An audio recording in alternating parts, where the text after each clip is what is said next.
What's driving all the violence and chaos in the Middle East right now? Haven't you heard? It's the age-old conflict between the Sunnis and the Shias. Well, actually, that's a myth. The truth is it's about power, not piety, and it's a very recent phenomenon, not an ancient one. We're talking 40 years, not 14 centuries.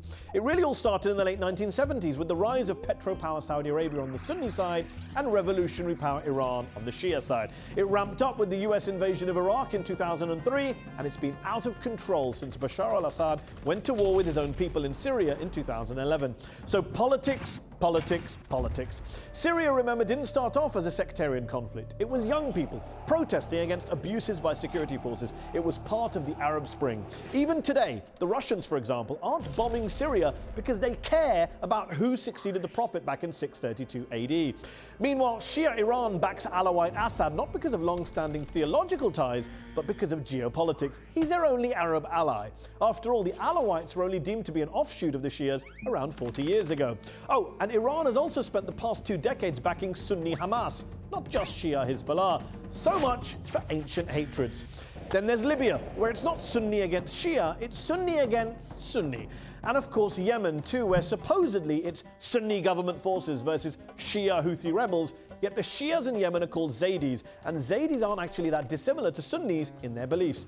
As a US diplomatic cable from Yemen released by WikiLeaks pointed out, members of the two sects often pray in the same mosques and practice many of the same customs. So a lot of this Sunni-Shia conflict narrative is just a product of lazy, simplistic, cliched journalism, which not only allows a whole host of Western governments to avoid responsibility for a mess in the Middle East that they helped create, but also glosses over the fact that yes, ISIL wants to kill every Shia it can lay its hands on, but most Muslims just want to get along with each other and aren't buying into the ISIL narrative. To talk incessantly and sweepingly of a global Sunni-Shia conflict completely ignores political alliances, lifelong friendships, and yes, love stories too.